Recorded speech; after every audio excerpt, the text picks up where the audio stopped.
जिससे जिगरे लाना में हो वो ठंडक, दरियाओं का दिल जिससे दहल जाए वो तूफान।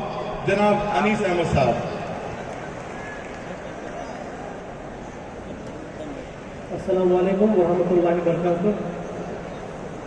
स्टेज पे बैठे हमारे पॉपुलर फ्रंट ऑफ इंडिया के चेयरमैन अबू बकर साहब, आज के इस प्रोग्राम के सदर एएस इस्माइल साहब, दीगर हजरात, मेरे सामने बैठे मेरे भाइयों बहनों, बुजुर्गों, बच्चों, आप सबका मैं शुक्रिया अदा करना चाहता हूं कि आप लोगों ने अपनी मसरूफियत के बावजूद सिर्फ दिल्ली से नहीं बल्कि दिल्ली के अलग अलग रियासतों से आप लोगों ने एक लंबा सफ़र कर यहाँ पर आया और एक अहम बात सुनने के लिए और एक अहम पैगाम देने के लिए आप लोग यहाँ पर आए हैं। इसका मैं पॉपुलर फ्रंट ऑफ इंडिया की तरफ से तहे दिल से आप लोगों का शुक्रिया अदा करना चाहता हूँ। बात शुरू करता हूँ उस चीज़ से कि हालात के बारे में तो बहुत सारे चीज़ें हम लोग सुन के रहेंगे कि हालात क्या है। मैं चंद 2-3 बातों में आपको समझाना चाहता हूँ कि पहले भी बुरे हालात थे। 2014 में भी यही गवर्नमेंट आई थी, 2019 में भी ये लोग आए हैं, फिर क्यों बार बार कहा जा रहा है कि बहुत चीज़ बदल गए। देखिए बात सिंपल है, यहाँ पर आज मुल्क में ऐसी एक पार्टी, ऐसे एक लोग हुकूमत कर रहे हैं जो हमेशा से ही इंडिया में इनकी जो नजरिया थी, जो हिंदुत्व नजरिया था, जो हिंदुत्व आइडियोलॉजी था, ये एक माइनॉरिटी था, ये हमेशा साइडलाइन किया गया था, इसे कोई भी केयर नहीं करता था। 3 बार इंडिया में बैन हो चुके हैं लोग, 3 बार गवर्नमेंट ने इनको आरएसएस को बैन किया है। ऐसे एक लोग जो 3 बार बैन हो चुके हैं, जिनको कोई केयर नहीं करता था, जिनकी इंडिया में कोई कदर नहीं थी, आज हम लोग देखते हैं कि ऐसा एक तंजीम, ऐसे एक पार्टी और इनके शाखाओं में ट्रेन होकर ऊपर आने वाले लोग, आज ऐसे लोग इस मुल्क को चला रहे हैं।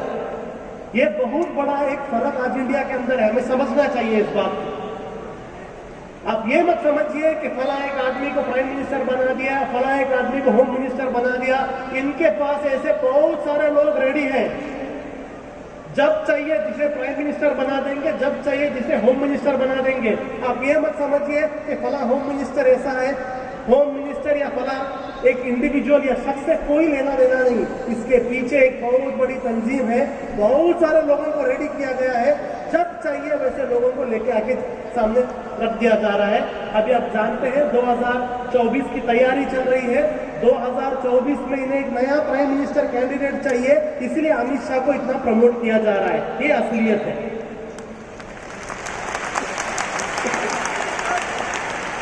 मैं आपको हालात अगर समझना है, आप 2 इलेक्शंस को समझिए, 2014 के इलेक्शन को समझिए और 2019 के इलेक्शन में समझिए। 2014 इलेक्शन में बीजेपी को बहुत ड्रामा करना पड़ा था, बीजेपी को बहुत नाटक करना पड़ा था, बीजेपी को बहुत झूठ बोलना पड़ा था। वो झूठ क्या था? करप्शन, हम करप्शन को मिटा देंगे, हम अच्छे दिन लाएंगे, हम देश की तरक्की करेंगे। ये सारे चीजों पर उन्हें भी विश्वास नहीं था, वो भी जानते थे कि ये पूरा झूठ है।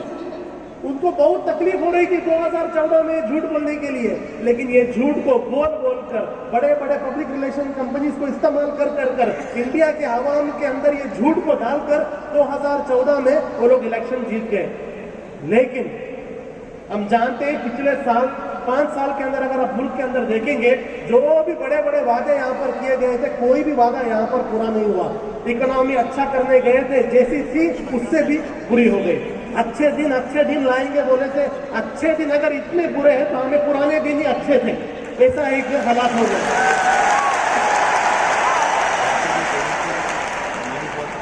पूरी महंगाई बढ़ गई है। रुपए और डॉलर की बात कर रहे थे कि रुपए और डॉलर को एक जैसा लाएंगे, डॉलर ऊपर जा रहा है, रुपया नीचे जा रहा है। ये सारे चीज अगर मुल्क के हम देख रहे हैं, लेकिन इसके बावजूद 2019 का जब इलेक्शन हुआ, 2019 में लोग वापिस जीत के आ गए। यह समझना बहुत जरूरी है, फर्क क्या था 2014 में, फर्क क्या था 2019 में, फर्क क्या था? फर्क ये था 2014 में बहुत झूठ बोलना पड़ा, करप्शन, इकोनॉमी, तरक्की। 2019 में उन्होंने कुछ झूठ नहीं बोला, सीधा आकर बोला, आप हमें तरक्की के लिए वोट मत दो, आप हमें डेवलपमेंट के लिए वोट मत दो, आप हमें करप्शन के लिए वोट मत दो, आप हमें 5 साल हमने किया मत पूछो, हमें सिर्फ इसलिए वोट दो, हम यहाँ पर हिंदुओं की रक्षा करने के लिए आए इसलिए वोट दो। इकोनॉमी के लिए वोट मत दो, हिंदुत्व के लिए वोट दो, कोई झूठ बात नहीं की उन्होंने, सीधा सीधा आ गया। और आप देखते हैं पिछले 5 साल में देश का हालात ऐसा बदल गया कि खुलेआम उन्होंने हिंदुत्व की बात की और वो लोग जीत गए।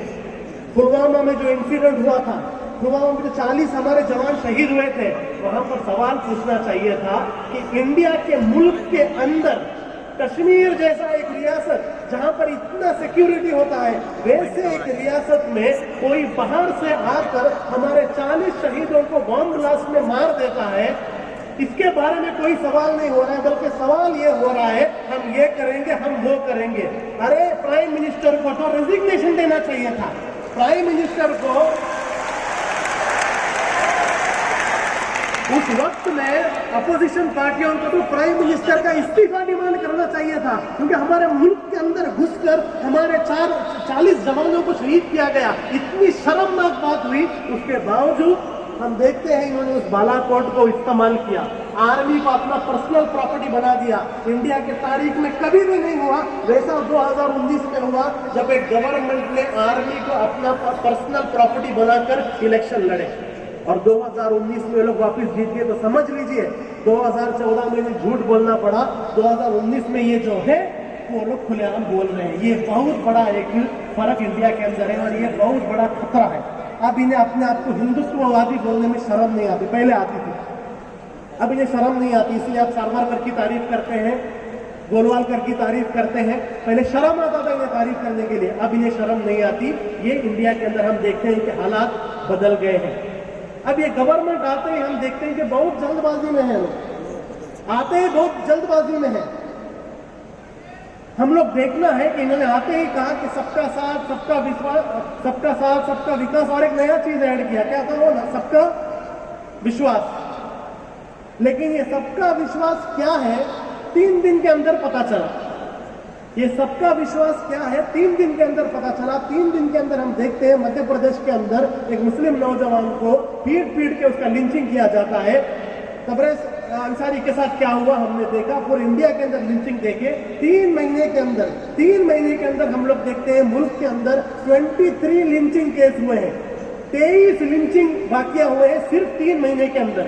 ये लिंचिंग वाकयात भी वो है जो पुलिस रजिस्टर करती है। बहुत सारे ऐसे लिंचिंग के वाकयात हैं जो पुलिस रजिस्टर नहीं करती। और ये लिंचिंग मैं आपको बताता हूं, आप हर कोई लिंचिंग में कहते हैं कि गौ रक्षक ये लोग लिंचिंग करते हैं, उनसे बड़ा वहां पर काम यहाँ की पुलिस करती है।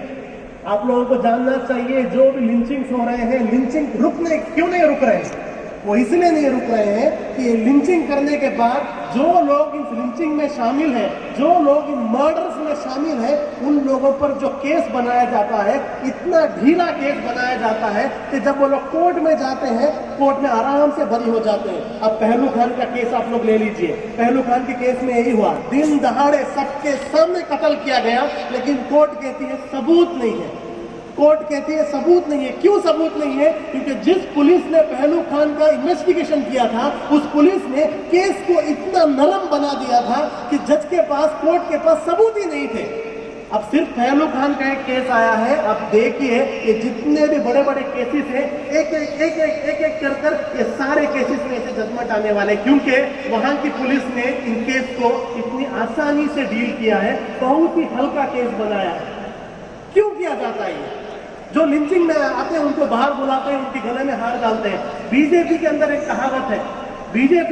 कहावत है, अगर आपको कॉर्पोरेटर बनना है लिंचिंग करो, अगर आपको एमपी बनना है बॉम्ब ब्लास्ट करो। ये हालत बीजेपी के अंदर आ गया है। लिंचिंग करने वालों को गले में हार डालते हैं, जो लोग बॉम्ब ब्लास्ट किए प्रज्ञा ठाकुर जैसे, उनको लेकर जाके पार्लियामेंट में बैठाते हैं। ये आज मुल्क की हालात है, शर्म की बात ही नहीं हो रही। हाँ, हमने बॉम्ब ब्लास्ट किया बोलकर लोग पार्लियामेंट में जा रहे हैं। 2019 अलग है। इसके बाद हम देखते हैं अलग अलग कानून इस सरकार ने लेके आए। मैं आपके सामने डिटेल में नहीं जाना चाहता हूँ, लेकिन एक एक बात कहता हूँ क्या कानून है और आपको इस कानून के बारे में जानना क्यों जरूरी है। NIA नाम का एक एजेंसी है, नेशनल इन्वेस्टिगेशन एजेंसी। ये एजेंसी जो है गवर्नमेंट की एक पालतू एजेंसी है। इसकी जिम्मेदारी थी जो टेररिस्ट एक्टिविटी होते हैं इसके बारे में इन्वेस्टिगेशन करना है। लेकिन ये इन्वेस्टिगेशन एजेंसी पिछले 3 साल से मुसलमानों के निकाह को लेकर इन्वेस्टिगेशन कर रहा था। इसका निकाह हुआ क्या नहीं, ये काम ये लोग कर रहे थे। जहां पर भी मुसलमान नौजवानों को फंसाना है, सबसे पहले एनआईए को भेजा जाता है। ये वही एनआईए है जो हैरासमेंट करता है मुसलमानों के। बेकसूर मुसलमान नौजवानों को टेरर केस में डालकर जेलों के अंदर डालने वाली सबसे नंबर 1 एजेंसी एनआईए है। और ये वही एनआईए है जिसने ये साध्वी प्रज्ञा और जितने भी ये हिंदुत्ववादी टेररिस्ट हैं जिन्होंने मक्का मस्जिद ब्लास्ट, अजमेर ब्लास्ट, मक्का मस्जिद ब्लास्ट किए हैं, इन ब्लास्ट करने वाले हिंदुत्ववादी टेररिस्ट लोगों को पूरी की पूरी छूट जिस एजेंसी ने दी है, उस एजेंसी का नाम एनआईए है। यानी एक तरफ से मुसलमानों के खिलाफ नफरत,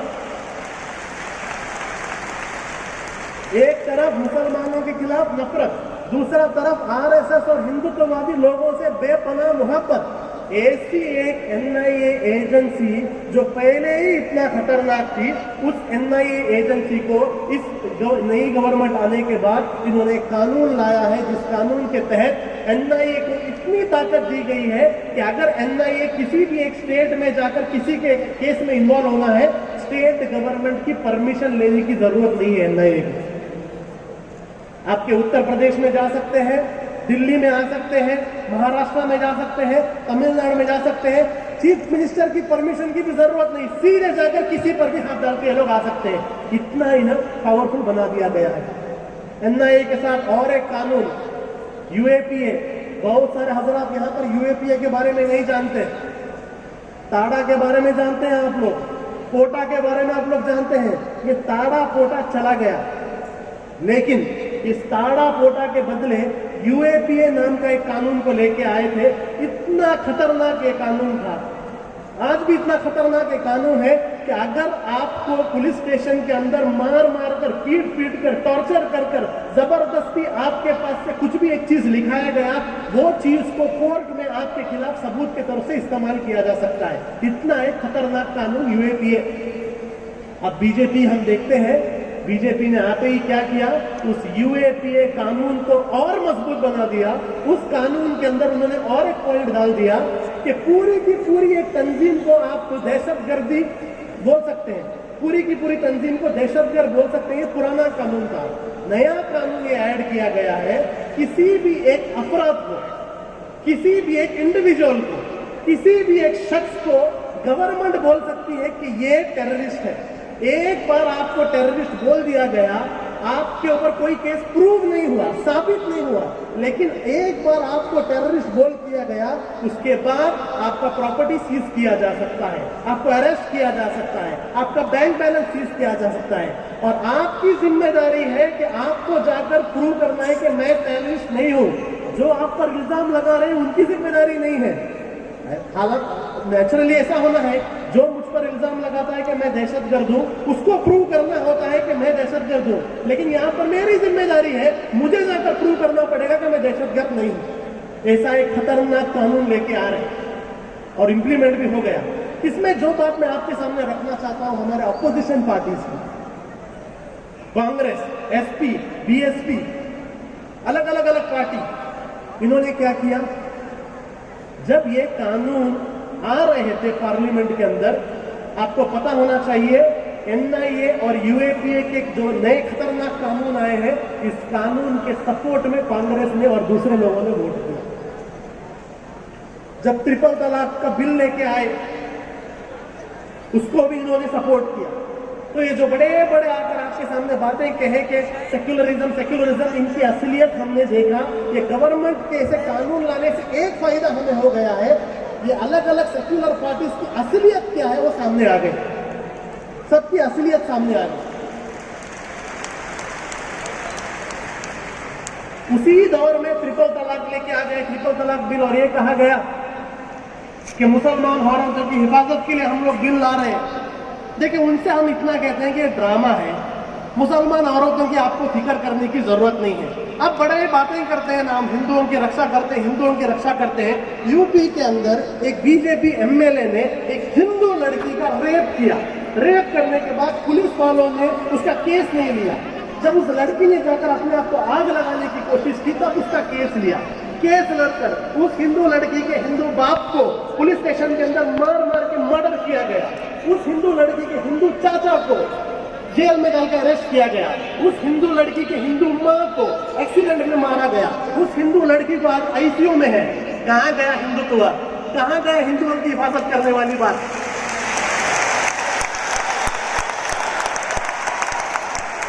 स्वामी चिन्मयानंद और एक शख्स स्वामी चिन्मयानंद वो क्या कर रहा है, एक लड़की से अपना मसाज कर रहा है, एक लड़की को सेक्सुअली असॉल्ट कर रहा था। उस लड़की ने जब केस किया पुलिस के पास जाकर, यूपी पुलिस ने उस लड़की को अरेस्ट किया, इस स्वामी को नहीं। वो लड़की हिंदू नहीं है क्या? वो लड़की हिंदू नहीं है क्या? उस लड़की की हिफाजत कौन करेंगे? देखिए बात सिर्फ इतना है, ये पूरा ड्रामा है। यानी इनका भी कहना यह है कि अगर हिंदू लड़कियों के साथ कोई काम बीजेपी के लोग करते हैं तो खामोश रहो, लेकिन हम कहते हैं जब औरतों की इज्जत की बात आती है, हम ना तो उनका धर्म देखते हैं तो जात देखते हैं। आपसे नहीं हो, हमें कहो, हम हिफाजत करके दिखाएंगे।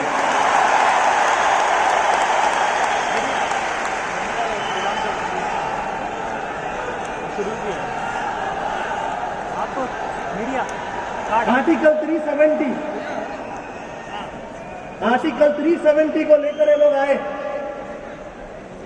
कश्मीर इंडिया का हिस्सा है, ये हर कोई जानता है, लेकिन आपको कश्मीर का जमीन चाहिए, कश्मीरी नहीं चाहिए। हम कहते हैं कश्मीर हमारा है, कश्मीरी भी हमारे हैं।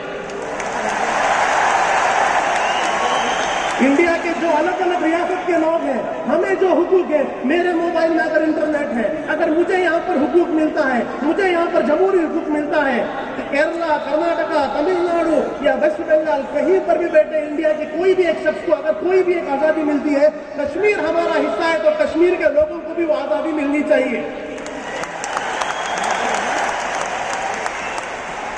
हमारा स्टैंड हमारे चेयरमैन ने आपके सामने बहुत क्लियर किया। हमारा स्टैंड है कश्मीर के मामले में एक जल्दबाजी की गई। जो भी वहां पर फैसला सुनाना चाहिए था, वहां के लोगों को कॉन्फिडेंस में लेके सुनाना चाहिए था, वहां के लोगों का दिल जीत कर उन्हें हमारे साथ रखना चाहिए था। लेकिन उन्हें जल्दबाजी कर आरएसएस का जो पुराना एजेंडा है, उस एजेंडे को इंप्लीमेंट करने के लिए जल्दबाजी की, पूरे के पूरे एक रियासत को जेल बनाया दिया गया। हम इसकी पूरी तरीके से कंडेम करते हैं। हम चाहते हैं कि जल्द से जल्द वहां पर जो जो प्रतिबंध लगाए गए हैं उस प्रतिबंध को हटाया जाए और वहां के लोगों को कॉन्फिडेंस में लिया जाए।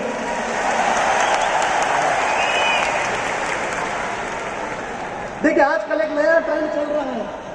नया ट्रेंड ये है कि इनकी मुखालिफत कौन करेगा? मुखालिफत कोई नहीं कर रहा है। अपोजिशन पार्टीज कहाँ है इंडिया के अंदर? पता नहीं चल रहा है कि अपोजिशन पार्टीज कहां पर है। बीजेपी पहले इलेक्शन लड़कर गवर्नमेंट बनाती थी, अब बीजेपी ने एक फैसला लिया है, इलेक्शन लड़ने की जरूरत क्या है, कोई भी इलेक्शन लड़ लो, हम लोग खरीद के गवर्नमेंट बना देंगे।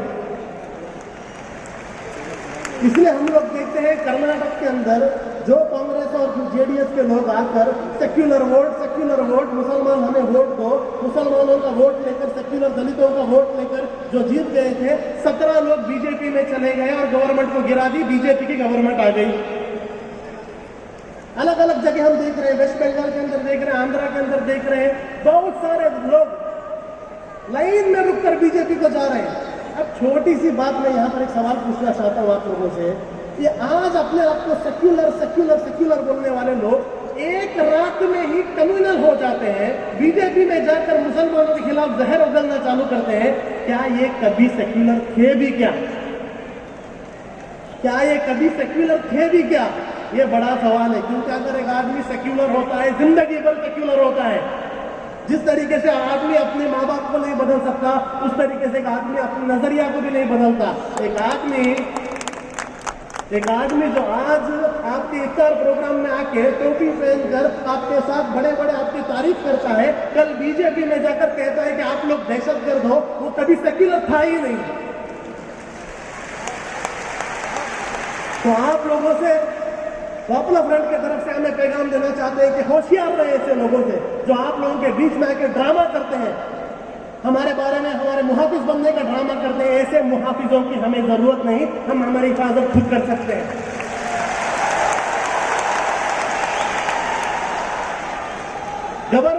पूरी एजेंसियों को इस्तेमाल किया कर रहे हैं, एनफोर्समेंट डिपार्टमेंट, ईडी, ये सब लोगों को इस्तेमाल किया जा रहा है। पहले भी कांग्रेस गवर्नमेंट ने सीबीआई, ईडी को इस्तेमाल किया था, लेकिन वो लोग कभी भी खुलेआम बोलते नहीं थे हमने किया था। इस गवर्नमेंट की फर्क सिर्फ इतना है, एक गवर्नमेंट खुलेआम बोलती है हम इस्तेमाल कर रहे हैं करके। जो भी आदमी इनके खिलाफ बात करता है उसके सामने दो ही रास्ता है, जो भी आदमी इनके सामने बात करता है उसके सामने दो ही रास्ता है, या तो जेल में जाओ या तो बीजेपी में जाओ। इसीलिए हमने देखा लालू प्रसाद जेल में चला गया, नीतीश कुमार बीजेपी के साथ चला गया, यही हुआ।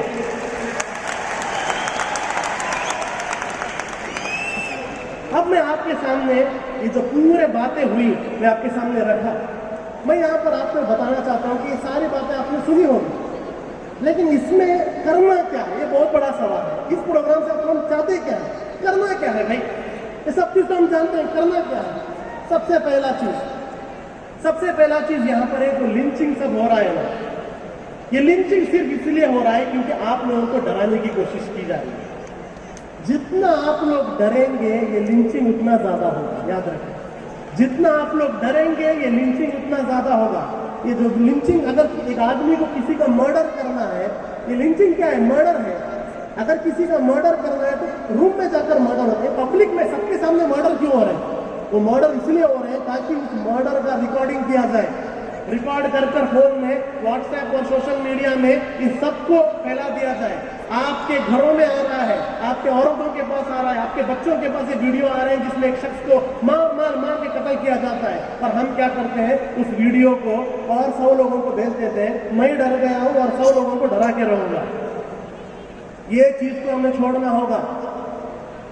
हमें एक फैसला लेना होगा कि आज के बाद हम कभी भी डर की बात को नहीं फैलाएंगे इंशाअल्लाह। हम हिम्मत देंगे।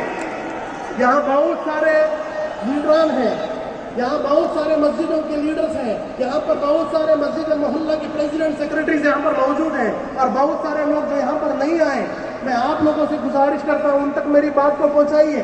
और एक बात रखिए, अगर आपके मोहल्ले में, अगर आपके मस्जिद में किसी भी एक शख्स के साथ लिंचिंग हुआ, इंसाफ के लिए लड़ने की जिम्मेदारी उसकी नहीं है, पूरे मस्जिद की है, पूरे मोहल्ले की है। ये हमारा एटीट्यूड होना चाहिए। पुलिस स्टेशन से लेकर कोर्ट से लेकर उसके लिए इंसाफ लड़ने की जिम्मेदारी उस मजलूम के घर वालों की नहीं है, पूरी की पूरी उम्मत की होनी चाहिए। इंशाअल्लाह इस काम में, इस इंसाफ की लड़ाई में जब जब आपको पॉपुलर फ्रंट की जरूरत पड़ेगी, इंशाअल्लाह पहले सब में हम रुकने के लिए तैयार हैं। दूसरी चीज, ये जो कानून लेके आ रहे हैं, यूएपीए, एनआईए, सब कानून लेके आ रहे हैं, क्यों लेके आ रहे हैं? मैं बताता हूं क्यों लेके आ रहे हैं। वो इसलिए क्योंकि आपके अंदर थोड़े ऐसे तंजीम है, पॉपुलर फ्रंट जैसी तंजीम है, अलग अलग ये तंजीम है, जो इतने प्रेशर के बावजूद भी बिना किसी कॉम्प्रोमाइज के हिम्मत के साथ हम लोग आगे बढ़ते जा रहे हैं। हमारे जैसे तंजीमों को रोकने के लिए, हमारे जैसे तंजीमों पर एक ब्रेक डालने के लिए ऐसे कानून को लेके आ रहे हैं। आप क्या करना है, आपकी जिम्मेदारी क्या होती है? जब भी ये गवर्नमेंट यूएपीए, एनआईए जैसे कानून को लेकर पॉपुलर फ्रंट हो या हमारे जैसे अलग अलग तंजीमें या कोई भी हो, इनको रोकने की कोशिश करती है, आपकी जिम्मेदारी होने के रास्ते पर उतरकर हिमायत में आए कि कानून हम किसी भी गलत इस्तेमाल करने नहीं देंगे। एक दूसरे के लिए लड़ना है। पड़ोसी का घर जल गया, खामोश नहीं बैठेंगे, कल मेरे घर पर आग लग सकती है। किसी पर भी ये कानून जब इस्तेमाल होता है, लड़िए उनके लिए, रुकिए उनके लिए। ये बहुत बड़ी एक आदत है हमारी। हम जानते हैं जाकिर नाइक के बारे में बात आती है। जाकिर नाइक का जब प्रोग्राम होता था, बिना पर्चा बिना चर्चा लाखों लोग जम जाते थे, लेकिन बेकसूर जाकिर नाइक पर जब उनको बैन किया गया, कितने लोग रास्ते में उतरे, कितने लोग आए उनके इंसाफ के लिए बात करने के लिए? कोई नहीं आए। क्यों? ये हमारा जो मिजाज है बहुत खतरनाक मिजाज है। सिर्फ अपनी बात मत कीजिए, दूसरों के लिए बात करेंगे, इंशाअल्लाह हालात भी बदल जाएंगे।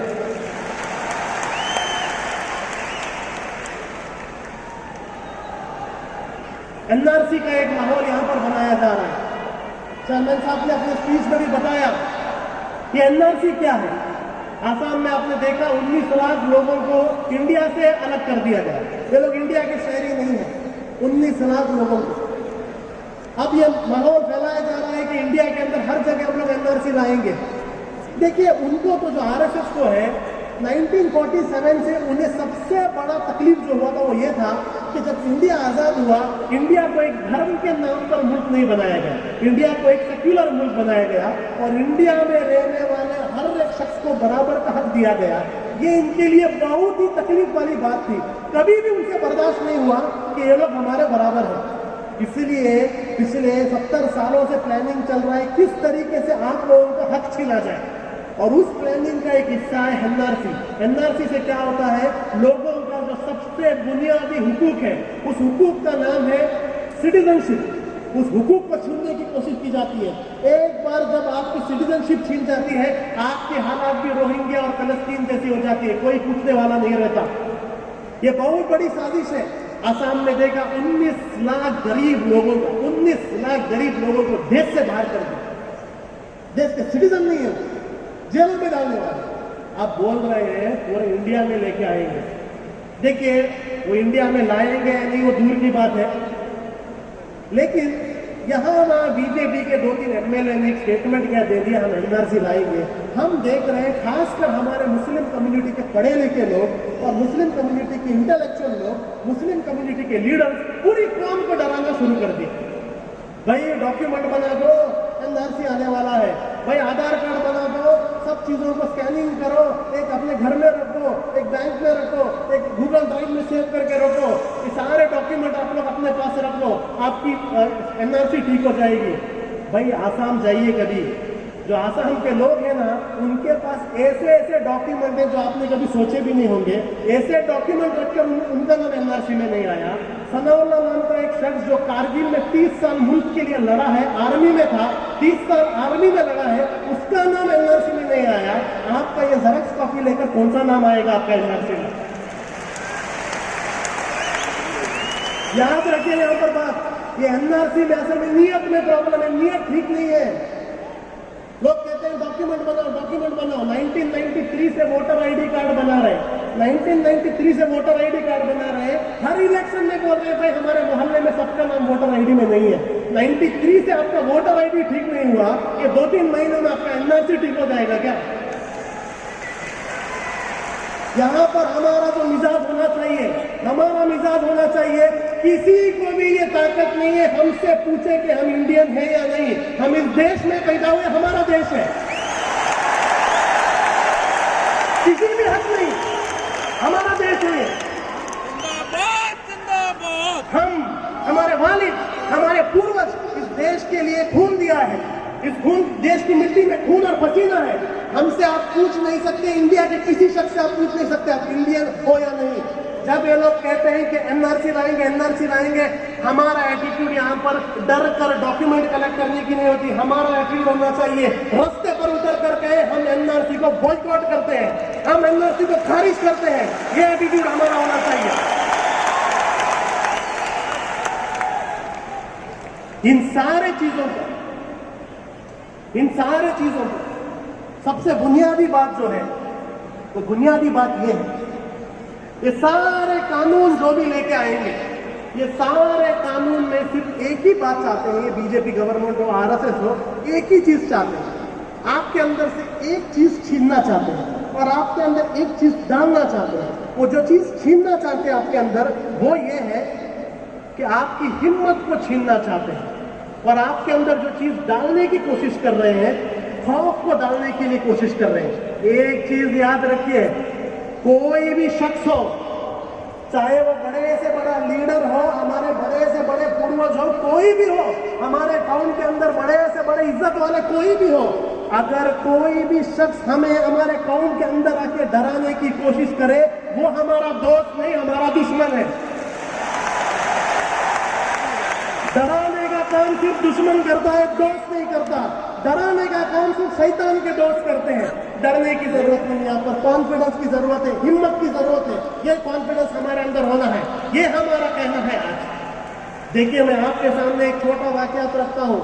हजरत टीपू सुल्तान रहमतुल्लाह अलैह को अंग्रेजों ने आकर कहा कि लड़ना बंद कर दो, आपके सामने जो जो चाहिए आपके लिए महल देंगे, आपके लिए सब कुछ दे देंगे। वहां देखो निजामों ने साइन कर दिया, वहां देखो मराठाओं ने साइन कर दिया, आप अकेले बाकी हैं। आप हमसे लड़ नहीं सकते, आप भी हमारे अंदर साइन कर दीजिए, हमारे गुलाम बन जाइए। हजरत टीपू सुल्तान ने क्या कहा, गीदड़ की 100 साल जिंदगी से शेर का एक दिन बेहतर है।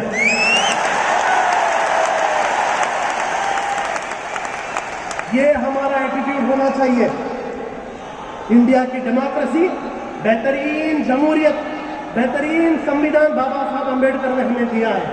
पूरे दुनिया में आप देखेंगे सबसे बेहतरीन डेमोक्रेसी हमारे पास है, सबसे बेहतरीन कॉन्स्टिट्यूशन हमारे पास है। इन कॉन्स्टिट्यूशन को समझिए। जो भी उलमा हज़रात मेरे सामने बैठे हैं, आपसे गुजारिश है, इंडिया के दस्तूर को समझिए, इंडिया के लॉ को समझिए। आपके मस्जिदों के जरिए, आपके मिंबर के जरिए, आपके खुतबाओं के जरिए लोगों को इंडिया का दस्तूर समझाइए, लोगों को समझाइए मुल्क के अंदर उनके कानून क्या है।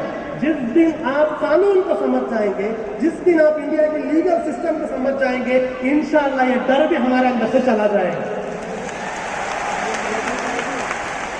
आखिरी बात सारे मुस्लिम तंजीमों से कहकर मैं ये बात खत्म करता हूँ, वो ये है, देखिए ऐसे एक हालात में सबसे खराब काम अगर हम लोग जो कर सकते हैं वो ये है आपस में लड़ना। ऐसे एक हालात में सबसे खराब काम हम लोग अगर कुछ कर सकते हैं ना, वो ये है आपस में लड़ना।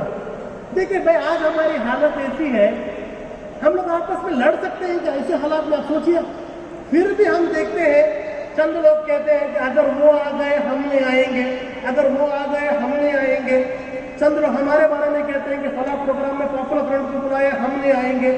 भाई ऐसी हालात है, चारों तरफ से प्रॉब्लम्स हो रहे हैं। ऐसे टाइम पर जरूरत है मुत्तहिद होकर एक दूसरे की मदद करना, एक दूसरे की मुखालिफत नहीं करना। आज हम अहद करके निकले, आज हम अहद करके निकले। अलग अलग संगठन होंगे हमारे बीच में, हर संगठन का अलग अलग मिजाज होगा। मैं आपके जैसा नहीं, आप मेरे जैसा नहीं, मैं आपकी बात को नहीं मानता लेकिन आप मेरी बात को नहीं मानते। लेकिन हालात को देखकर हमें कॉमन मिनिमम एजेंडा में आना है। इन्नमल मोमिनूना इख्वा, आपस में हम भाई हैं। ये भाईचारा का पैगाम लेकर आगे जाने की जरूरत है। मुस्लिम तंजीमों को दूसरा काम करना है।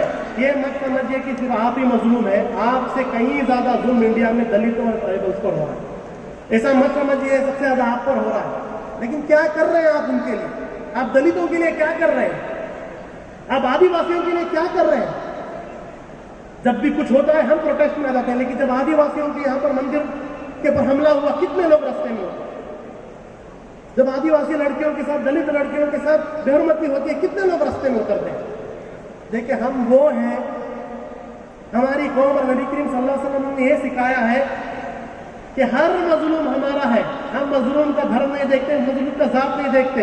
हर मजलूम कोई भी हो, उस मजलूम पर जब कोई भी तकलीफ आती है, सबसे पहले वहां पर पहुंचने वाली एक कौम थी। इसीलिए इस कौम को इतनी इज्जत थी। हम जब मुस्लिमों के हक के लिए लड़ना बंद कर दिए, हमारी इज्जत भी चली गई। आज अहद कीजिए, कोई भी मजलूम हो, क्रिश्चियन हो, दलित हो, हिंदू हो या आदिवासी हो, सिख हो, कोई भी हो, जब भी किसी पर जुल्म होगा, सबसे पहले सब पर इंशाअल्लाह हम लोग रहेंगे उनके हक के लिए। इतनी बातें आपके सामने रखनी थी। आप लोगों से दरखास्त करता हूं कि आज के बाद इंशाअल्लाह अहद करें, उम्मीद करें कि आज के बाद जो भी ताकतें हैं जो हमें डराने की कोशिश करेंगे, हम उनसे सिर्फ इतना कहेंगे कि आज के बाद इंशाअल्लाह हम बेखौफ रहेंगे और इंशाअल्लाह बाइज्जत रहेंगे। तो आप पॉपुलर फ्रंट का नारा है, हर मजलूम हमारा है। ये थे जनाब अनीस अहमद साहब, national secretary popular front of India. अपनी पुरजोश और पुरमज़ तकरीर इन्होंने अपने सामने पेश की। बहुत सारी इंफॉर्मेटिव बातें इन्होंने आपको बताई, जानकारियों से रोशनास कराया, बहुत ही सलाह और मशवरे, बहुत ही मुफीद मशवरे। Eastern Crescent is not just an English monthly but differs from others in many ways. It consists of well-researched articles, targets issues which seldom get the attention of the mainstream media, gives every issue its deserving place, answers the misconceptions about Islam and Muslims, acts aptly on its slogan, Alternative Media, People's Choice. For subscription and other details, please contact us on 022 2677 1618 or 022 2679 8538. You may also log on to www.easterncrescent.in.